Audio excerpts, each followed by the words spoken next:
Ji welcome back after the break. हम आ चुके हैं ब्रेक से वापस, और ब्रेक पे जाने से पहले हम जो हमारी आज की अपडेट थी ऑस्ट्रेलियन डेवलपमेंट अवार्ड्स के हवाले से, उसके बारे में हमने आपको ब्रीफ किया कि उसका एलिजिबिलिटी क्राइटेरिया क्या है और किन किन लोगों को उसमें प्रायोरिटी दी गई है। ठीक है, अच्छा, इस बारे में हम बात कर रहे थे और मैंने कहा था कि इसमें निगलेक्टेड एरियाज को जो है बहुत ज्यादा फोकस किया गया है, और समटाइम्स जो एक जनरल परसेप्शन होती है कि जो है ना मेजर सिटीज लाहौर, कराची, इस्लामाबाद, यहाँ के रहने वाले लोग जो हैं उनके लिए फ्यूचर प्रॉस्पेक्ट्स इस तरह की जगहों पर बहुत अच्छे होते हैं, तो एक बड़ा पॉजिटिव स्टेप है। असल में इसमें थोड़ी सी मिसकंसेप्शन भी होती है। बड़े शहरों में बड़ी अपॉर्चुनिटीज इसलिए भी ज्यादा होती हैं कि वहां बहुत सारी चीजें फाइनलाइज हो रही होती हैं। बिल्कुल ठीक। और उसमें आप जाहिर है जो लोग लाहौर में सारे रह रहे हैं वो सब लाहौर के रहने वाले नहीं हैं। हाँ। वो मुख्तलिफ जगहों से, यही पोजीशन कराची की है, यही पोजीशन पेशावर की है, जो भी कैपिटल्स होते हैं उसमें तकरीबन वो प्रोविंस जो होता है उसमें तो हर जगह से ही लोग होते हैं। लेकिन अगर हम अपने मतलब कंट्री के कॉन्टेक्स्ट में देखें ना, तो कोटा बेस्ड सिस्टम जैसे कि डिफरेंट एग्जाम्स में आपको दिया जाता है, तो इन प्रोविंसेस का कोटा थोड़ा कम रखा जाता है, थोड़ी सी डिस्क्रिमिनेशन। ये डिबेटेबल इशू है, इस पे बहुत सारी चीजें होती हैं। समटाइम्स ये होता है कि जो मेरिट्स पे लोग होते हैं वो फिर इसमें पीछे भी रह जाते हैं, लेकिन चूंकि जाहिर है एक घर में भी सारे बहन भाई एक जैसे नहीं होते, सबको मिला के चलना होता है, तो किसी को ज्यादा प्यार मिलता है, किसी को कम मिलता है, तो यही पोजीशन के साथ, लेकिन घर बनना रहता है। हाँ, घर बनता रहता है। अच्छा, इसमें आप थोड़ी सी टेम्पटेशन तो जाहिर है सबको होगी। मैं ये भी क्लियर कर दूं कि ये है किन के लिए, क्योंकि हमने वो क्वालिफिकेशन तो बताई नहीं थी। ठीक है जी, अब इसमें ये है कि सबसे पहली बात तो ये है, be not more than 45 years. Okay, ठीक है, ये जो नीचे, सॉरी टू इंटरप्ट यू, इसको हम कंटिन्यू करते हैं, जरा डिटेल से बताएंगे। एक कॉल है, पहले बोले। अस्सलाम वालेकुम। जी अस्सलाम वालेकुम। वालेकुम सलाम, कौन बात कर रहे हैं? जी मैं जाहिद बोल रहा हूँ इस्लामाबाद से। जी जाहिद, क्या क्वेश्चन करना चाहेंगे? ये मुझे एक क्वेश्चन पहले भी 1 मंथ मैंने पहले किया था कि ऑस्ट्रेलिया की माइग्रेशन के लिए कितनी फाइनेंसिंग चाहिए होगी, तो सर ने कहा था मैं बताऊंगा, तो अभी तक तो उन्होंने नहीं बताया, 1 महीने से ज्यादा हो। चलिए ठीक है, आपको फाइनेंसेस का जो आंसर है वो आज मिल जाएगा इंशाल्लाह, होपफुली। और thank you so much for your call. Financial background, आपके पास फाइनेंसेस कितने होने चाहिए?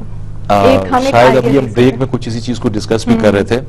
जो नेक्स्ट प्रोग्राम आ रहा है वो स्पेसिफिकली बिजनेस स्किल्स लोगों के लिए जो रिक्वायरमेंट है वो, और कितने पैसे चाहिए, इन तमाम चीजों पे डिटेल एक्सप्लेन है पूरा। तो मिस्टर जाहिद, अगर आपको अपने क्वेश्चन का आंसर जो है वो देखना है और सुनना है, तो हमारी नेक्स्ट एपिसोड आपने बिल्कुल भी मिस नहीं करनी, बिकॉज उसमें हम फाइनेंसेस और बिजनेस रिलेटेड जो भी प्रोस्पेक्ट्स हैं उनको डिस्कस करेंगे। उसकी वजह सिर्फ ये है कि मैं मतलब बाज़ औक़ात मुझे इसमें क्रिटिसिज्म भी सुनना पड़ता है, लेकिन मैं चीजों को रिलेट किए बगैर ओपन नहीं करता सबके साथ। एक सिस्टमेटिक तरीके से जो है ना आगे चला जाए, बिल्कुल। और मतलब ये है कि उसका जो बैकग्राउंड है वो भी अंडरस्टैंडेबल हो सबके साथ, तो सिर्फ एक किस्त का और इंतजार कर लें। नेक्स्ट एपिसोड में इंशाल्लाह वो इंतजार करना पड़ेगा, नेक्स्ट वीक में हम इंशाल्लाह इसको एक्सप्लेन कर देंगे। ठीक है जी। अच्छा, हमने अभी बात की कि 45 ईयर से ज्यादा आपको नहीं होना चाहिए, बिलो 45 और 45 at the time of application have completed 16 year of education। ठीक है, ये पोजीशन होनी चाहिए। be able to meet the profile specific eligibility criteria under which they are applying, जो मैंने पहले बताया कि जी वो वेबसाइट पे उसकी फर्दर डिटेल्स ले सकते हैं जाके, और be applying for a master level course. Okay, right, मतलब ये आपके ग्रेजुएशन लेवल का कोर्स नहीं होना चाहिए, मास्टर्स लेवल का जो कोर्स है ये उसके लिए स्कॉलरशिप है। Be applying for courses that fall within the priority sectors identified, जो हमने डिस्कस किए। Satisfy the admission requirements of the Australian institution and the course to be undertaken. Basically बाकी तमाम क्राइटेरिया वही है जो कि वैसे जनरल स्टूडेंट वीजा के लिए। लेकिन हमने एज और आपकी क्वालिफिकेशन की बेसिस पे जो एक एसेंशियली, यानी एक तो ये मास्टर्स लेवल कोर्स होना चाहिए, और आपकी जो उम्र है वो 45 साल नहीं होनी चाहिए से कम होनी चाहिए at the time of application. अगर आप एप्लीकेशन के प्रोसेसिंग के दरमियान बढ़ भी जाते हैं तो वो बात नहीं। ठीक है, एट द टाइम। एक कॉलर हमारे साथ, पहले कॉल ले लें। अस्सलाम वालेकुम। वालेकुम अस्सलाम। जी, कौन बात कर रहे हैं? ताहिर गिलानी बात कर रहा हूँ। जी, कौन बात कर रहे हैं? पेशावर से ताहिर गिलानी बात कर रहा हूँ। जी ताहिर, कैसे हैं आप? अल्लाह का करम है, शुक्र है अल्लाह का। जी जी। मेरा क्वेश्चन ये था कि 1995 में मैंने ग्रेजुएशन किया था। उसके बाद मैं जॉब और फिर बिजनेस करने लग गया, और मैं अभी चाहता हूँ कि मास्टर्स ऑस्ट्रेलिया में जाके करूँ, क्या ये पॉसिबल है? ठीक है, और आप किस टाइप का बिजनेस करते हैं? आपकी जॉब डिस्क्रिप्शन क्या है? मेरा ऑफिस इक्विपमेंट्स का बिजनेस है, कंप्यूटर से आईटी रिलेटेड बिजनेस है। अच्छा, ठीक है। जी, जॉब भी इसी फील्ड में की है। If you don't mind me asking, आपकी उम्र क्या है? हाँ, मेरी उम्र 39 ईयर है। तो आज का प्रोग्राम आपसे बहुत रिलेटिव कर रहा है, और अगर आप 45 से नीचे हैं तो आप तो स्कॉलरशिप पे भी जाके पढ़ सकते हैं। अच्छा जी। चलो मैं प्रोग्राम देखता हूँ आपका। जी श्योर, बहुत शुक्रिया कॉल करने का।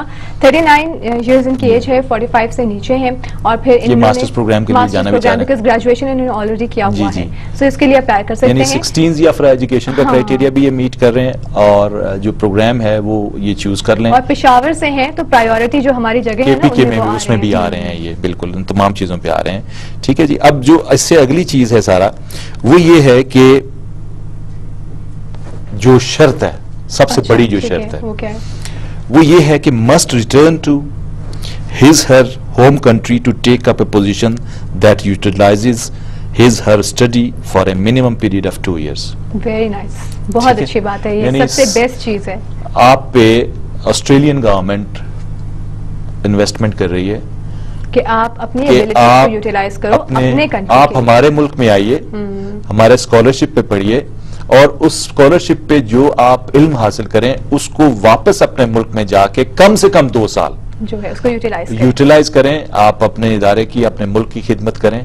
उसके बाद अगर आप कहीं पे भी माइग्रेशन करना चाहते हैं तो आप करें, लेकिन कम से कम 2 साल आपको पाकिस्तान में सर्विस करनी है। ठीक है, इस पर मजीद बात करते हैं। कॉलर है हमारे साथ, उनसे बात कर लें।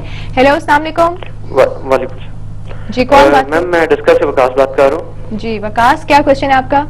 मैम मेरा क्वेश्चन एक्चुअली ये है कि मैं आयरलैंड जाना चाहता हूँ और मैंने आयल्स का एग्जाम दिया, मेरे 4.5 आए हैं, तो मुझे कंफर्म नहीं हो रहा कि इसकी रिक्वायरमेंट क्या है।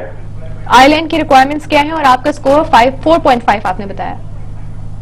4.5 बैंड मेरे आयल्स में। ठीक है, हाँ ठीक है। और आपकी एजुकेशन क्या है? मेरी एजुकेशन ग्रेजुएशन है।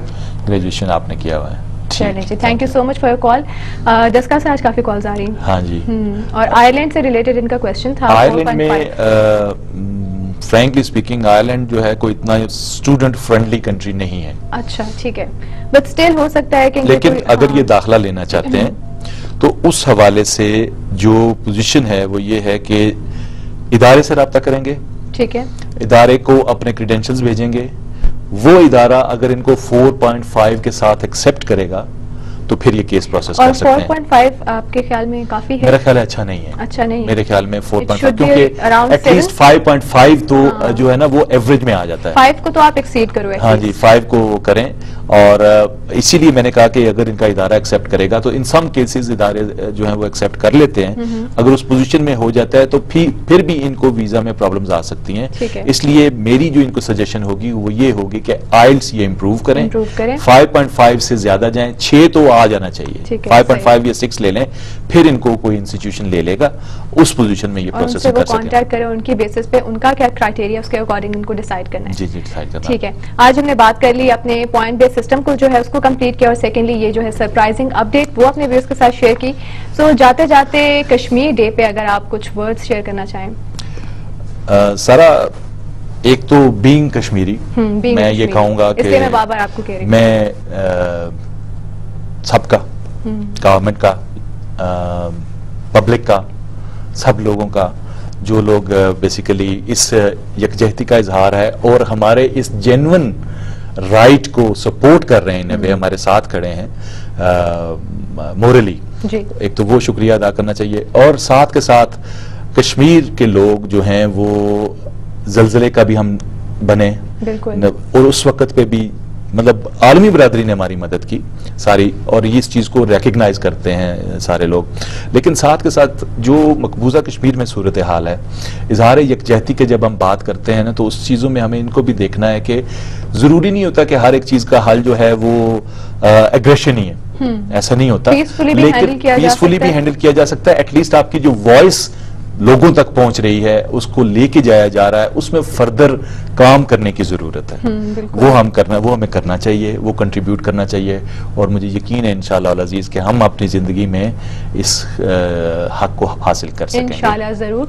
और मेरे ख्याल में मैं ये कहना चाहती हूँ कि फ्रॉम टाइम टू टाइम इस इशू को कवरेज जरूर मिलनी चाहिए, ताकि ये इशू एक जिंदा रहे, अलाइव रहे और लोगों के माइंड में रहे। हाँ जी, और ये आज चूंकि ईद मिलादुन नबी और हालांकि वो चूंकि बहुत बड़ा एक इवेंट है उसकी वजह से, लेकिन उसके बावजूद भी अगर आप देखें तो मीडिया में योम यकजहती कश्मीर के हवाले से जो एक्टिविटीज हुई हैं उनको हाईलाइट किया गया है, और इवन मैसेज में भी, और मैसेज में भी सब जगह हुआ है, मसाजिद में हुआ है, और बल्कि जो जुलूस थे वो भी एक जैसे हो गए, इकट्ठे हो गए सब मिलके, वो यूनिटी देखने में नजर आ रही है, देखने में आ गई। चलें ठीक है, thank you so much for being with us. आप आए और आपने ऑस्ट्रेलिया के बारे में हमें ब्रीफ किया।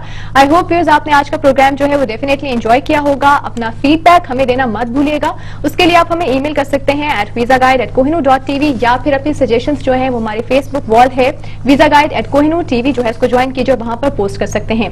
और जाते जाते मैं थैंक्स कहना चाहूंगी एक दफा फिर उस्मान अंसारी को फ्रॉम एविवा, जिन्होंने स्पॉन्सर किया है अपना वार्डरोब। अपना बहुत बहुत ख्याल रखिएगा, हमें दीजिए इजाजत, आपसे मुलाकात होगी इंशाल्लाह नेक्स्ट वीक। टिल देन अल्लाह हाफिज, कीप वॉचिंग वीजा गाइड।